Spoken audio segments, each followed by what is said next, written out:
about what would it really mean to have community-oriented infrastructures, I think somewhere people who are part of and sympathizers of and sort of, in dialogue with people's movements as well, don't really delve with the questions of caste divides, especially religion, yes, gender, yes, class, of course. But there is a whole question of what it means to think about community infrastructures. So if we were to sort of emphasize the role of community infrastructures, if we were to emphasize a role of a more sustainable, locally developed infrastructure that is not necessarily oriented to the global markets and not necessarily oriented to capitalist circulation.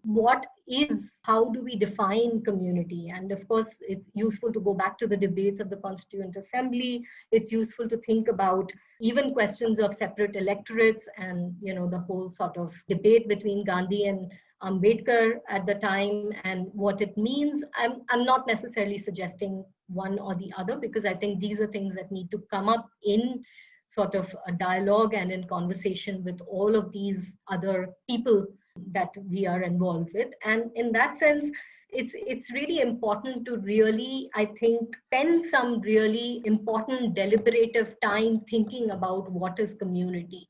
And of course, in some senses, people's movements, communities are more utopianist, right? And in many ways, we have also overcome quite a few differences, but not really fundamentally, perhaps. But we have overcome, and we've seen that. We've seen that in MKSS, we've seen that in NBA, we've seen that in other kinds of movements and organizations. But at the same time, I think it's very important to think through what is community in the light of all of these problems with infrastructures and development and economy and livelihoods and climate change and environment. It's important. What can we think of? Can we think of federated infrastructures? Can we think of decentralized cooperatives? I mean, I don't know. These are all very ideas that are very much out there. So there's nothing really new.